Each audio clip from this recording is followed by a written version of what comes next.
June 7, 1944, near Semel, Normandy. Oberrichter Klaus Müller of the 709th Infantry Division stood frozen, staring in disbelief at the endless stream of American vehicles pouring inland from Utah Beach. In just 2 hours, he had counted 117 identical military reconnaissance cars, each one looking as if it had just rolled straight off an assembly line. What Müller witnessed that morning wasn't merely an invasion. It was an industrial revelation. A glimpse into a war machine so vast it shattered everything the Wehrmacht believed about modern warfare. Those vehicles, the Americans called them jeeps, had crossed the Atlantic by the thousands. Their sheer numbers revealed a truth far more devastating than any artillery barrage. Germany wasn't fighting an army. It was fighting an industrial system, one that had transformed the very nature of war into an act of mass production.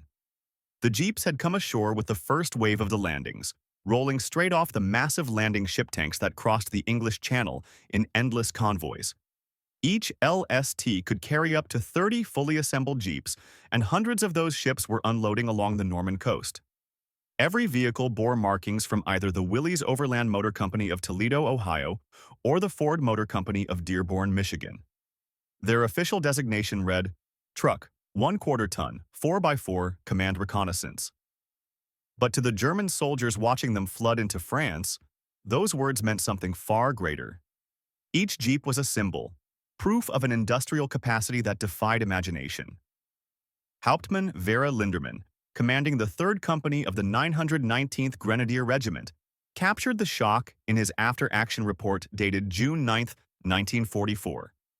The enemy possesses vehicles in quantities we reserve for ammunition.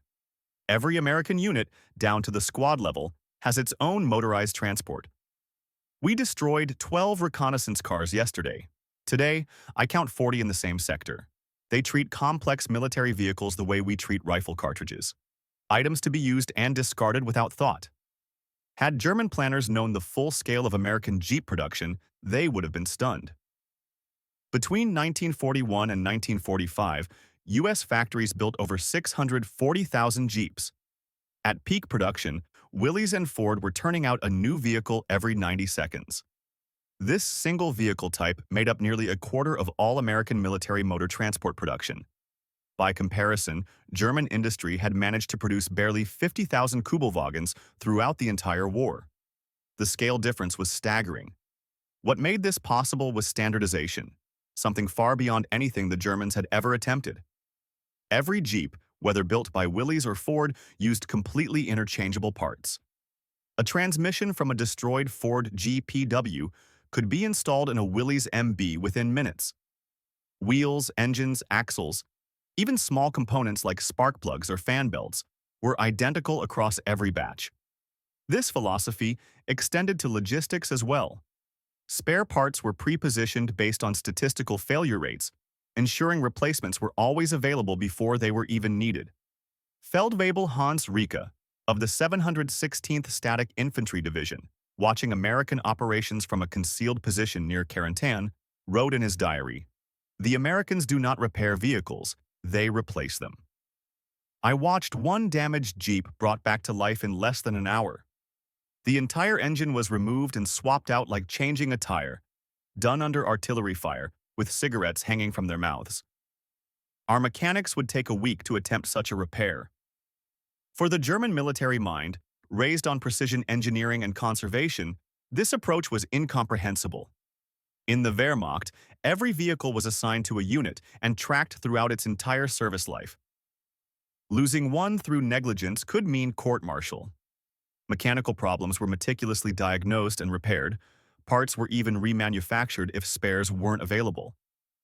Their own Kübelwagen required factory-trained mechanics for anything beyond basic maintenance. The Americans, on the other hand, operated on an entirely different principle. They knew the combat life expectancy of a Jeep was roughly 90 days, and they planned around that fact. Instead of building massive repair depots, they simply made enough replacements to outpace losses. If a Jeep was too damaged to fix quickly, crews stripped it for parts and left it behind. A new one would arrive within hours, delivered by the endless convoys connecting the beaches to the front lines. Lieutenant Colonel Otto von Schroeder, Chief of Staff of the 352nd Infantry Division, expressed the frustration perfectly in a letter to his wife. The Americans fight a rich man's war. They expend vehicles the way we expend ammunition. Yesterday, I saw a Jeep hit a mine. The crew emerged unharmed, transferred their gear to another vehicle that arrived within minutes, and continued their mission. The wrecked Jeep was pushed aside and forgotten. In our army, such a loss would require paperwork, investigations, and weeks before we could obtain a replacement. By June 10th, the Americans had landed more than 12,000 vehicles in Normandy, with Jeeps making up the largest single category. They were transforming the battlefield in ways no German doctrine had predicted. American reconnaissance units could now penetrate German lines with speed and flexibility the Wehrmacht couldn't match. Artillery observers in Jeeps could reposition in minutes, making counter-battery fire nearly impossible. Supply units kept pace with frontline troops, erasing the pauses German commanders had expected to exploit. The Jeep's performance itself compounded the problem. Its four-wheel drive and low weight let it move across terrain that German planners had assumed impassable for vehicles. The Bocage countryside, with its thick hedgerows and sunken roads, should have trapped Allied vehicles into kill zones. Instead, Jeeps drove over embankments, through fields, around obstacles, creating their own road network where none existed. Oberst Hans von Luck, commanding a battle group of the 21st Panzer Division, later wrote, "The Jeep gave every American unit the mobility we achieved only in our elite mechanized forces. A single vehicle could carry a machine gun team, a mortar crew, communications gear, or supplies. They appeared everywhere, even in places we believed secure, bringing firepower or calling down artillery with their radios. We could never form a continuous front. They simply drove around us behind the scenes. The logistical system sustaining these vehicles was equally overwhelming. American supply units operated like industrial extensions of Detroit itself. Ships arrived daily, not just with ammunition and fuel, but with entire vehicles, spare engines, transmissions, and prepackaged component sets. Mobile workshops followed right behind combat units, capable of performing any repair on the spot. If a battalion lost 10 Jeeps in combat, 10 replacements often arrived within 48 hours, sometimes even sooner. Major Heinrich Zimmermann of the 12th SS Panzer Division put it best. The American supply system functions like a factory assembly line stretched onto the battlefield. Everything is standardized, packaged, and delivered on schedule. They have removed the friction from warfare that Clausewitz once described. While we struggle to maintain our existing equipment, they simply order replacements as if from a catalog. The psychological impact was immense. German soldiers who'd been told that Americans were soft and reliant on comfort suddenly faced an enemy whose abundance of material power felt limitless. The endless columns of identical, freshly painted Jeeps destroyed morale. Many German troops were still driving vehicles that had survived since the Polish campaign of 1939.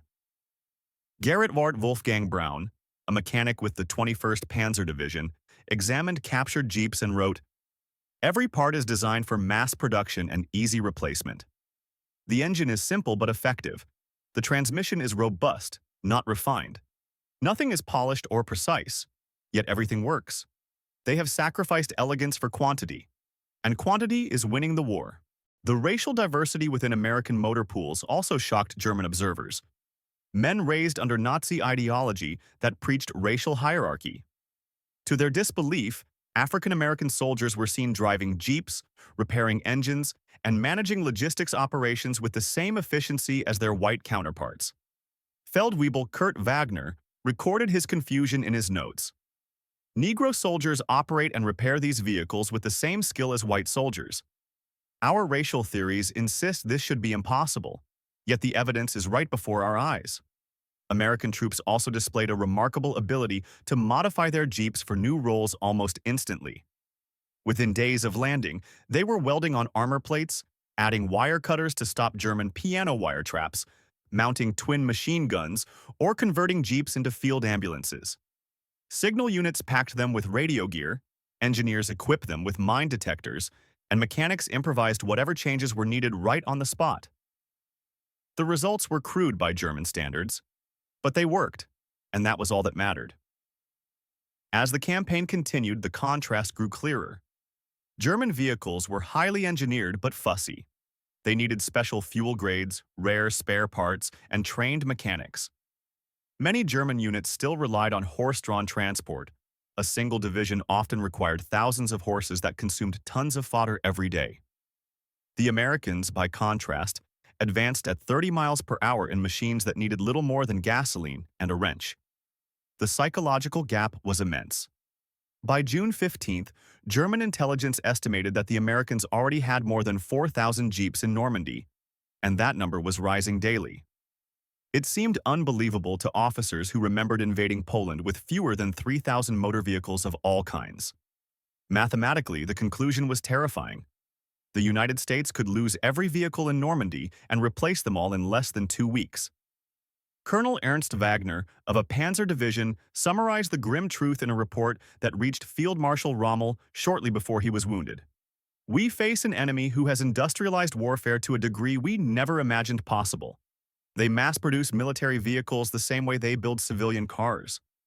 Every soldier seems to know how to drive and perform maintenance. Their entire society is mobilized for mechanical warfare, something we never achieved." The difference in philosophy was unbridgeable. German vehicles like the Kübelwagen were beautifully engineered, designed for durability and precision. But Germany could only build a few dozen a day. American Jeeps, meanwhile, were simpler, rough around the edges, but rolled off assembly lines at rates all of German industry combined could never match. Where German engineers pursued perfection, American industry pursued adequacy, multiplied by overwhelming numbers. General Major Fritz Bayerlein, commander of the Panzer Lehr Division, later summed it up. "We are fighting the last war, while the Americans are fighting the next one. We perfect individual machines. They perfect the system that builds machines. We train specialist mechanics, they design vehicles any soldier can maintain. We are artisans fighting an assembly line, and the assembly line is winning." American redundancy completely frustrated German tactics. Blowing up bridges to stop their convoys did nothing. Engineers simply drove up in jeeps carrying portable bridge kits. Ambush a patrol? New vehicles and crews appeared within hours. Lay mines on the road? The Americans just drove through the fields. Every German tactical success dissolved under the weight of American abundance. The Jeep became the ultimate symbol of that abundance, appearing everywhere, doing everything. German troops saw them used for tasks that would have been unthinkable in their own army, delivering mail, transporting journalists, carrying chaplains, even moving generals' personal luggage. It was casual, almost wasteful, but it revealed a power Germany could no longer match. Lieutenant Friedrich Hoffmann wrote home, "The Americans use their vehicles the way we use bicycles, for everything, without concern for wear or cost. I saw a Jeep deliver hot food to a single outpost, burning fuel and wearing out an engine for the comfort of 3 men. In our army, those men would walk and eat cold rations. This wastefulness should be a weakness, but when you can waste without consequence, it becomes a form of strength." Even the small details reflected the gap in thinking. American Jeeps came with standardized toolkits, waterproof maintenance manuals, and spare parts kits calculated by statistical data. German vehicles often lacked even basic tools, relied on the experience of mechanics, and required complex paperwork to obtain parts that could take weeks to arrive. Major Wilhelm von Tauben observed as the Americans prepared for their breakout in late July. "They have achieved what we thought impossible, the complete motorization of an army. Every soldier can move by vehicle. Every gun can be towed at highway speeds. Every supply item can be delivered directly to the front. We are fighting a 19th century war against a 20th century enemy." The German high command tried desperately to adapt, but it was too late. Orders to destroy vehicle concentrations were meaningless when everything was a vehicle. Efforts to cut supply lines failed when every unit had its own transport. Even plans to exploit American dependence on fuel collapsed. The U.S. supply system delivered gasoline in volumes Germany hadn't seen since 1940. By the time Operation Cobra began in late July, the Americans had more than 15,000 vehicles in Normandy. Again, with Jeeps being the largest single category. Interrogations and reconnaissance led German analysts to a grim calculation. Even if the Americans lost half their vehicles, they would still be more motorized than any German division at full strength. Berlin dismissed the report as defeatist. In truth, it was optimistic. The impact of American motorization went far beyond the battlefield. German officers who survived the war carried those lessons into the post-war years. They had seen firsthand the triumph of industrial systems over craftsmanship. When peace returned, those same lessons reshaped German industry itself. The Volkswagen, which had failed as the wartime Kübelwagen, would succeed in peace as the Beetle, built with the same mass production principles the Americans had demonstrated so devastatingly in Normandy. Feldwebel Otto Schultz, who later spent 3 years as a prisoner of war in America, reflected on the experience. In Normandy, we learned that modern war is not about courage or skill. It's about industrial capacity. The Americans showed us that victory belongs to those who can produce the most, ship it the fastest, and replace their losses immediately. The Jeep was not just a vehicle. It was a symbol of a kind of war we were not prepared to fight. The story of those German troops encountering American motorization in Normandy was more than a military mismatch. It was a collision of civilizations. On one side stood the Germans, heirs to a tradition of precision, discipline, and perfectionism. On the other stood the Americans, who had turned warfare into an exercise in logistics, production, and scale. Those endless columns of jeeps rolling across Normandy weren't just machines. They were the physical embodiment of the arsenal of democracy. Proof that America could project its industrial power across oceans and onto battlefields, in quantities so vast that traditional military logic simply ceased to apply. For the German soldiers watching them advance, each jeep carried a message, silent, undeniable, and final. The age of artisan warfare was over. The age of industrial warfare had begun. The last word belongs to Heidemann Ernst Bergmann, who observed the Americans throughout the Normandy campaign and later became an automotive engineer in post-war Germany. His reflection captured what so many German officers had come to realize. The Americans taught us that in modern war the factory is more important than the battlefield. Their jeeps, arriving in endless numbers, identical and replaceable, showed us that war itself had become a branch of industry. We thought we were soldiers. They showed us we were merely workers in a factory of destruction, and their factory was infinitely larger and more efficient than ours.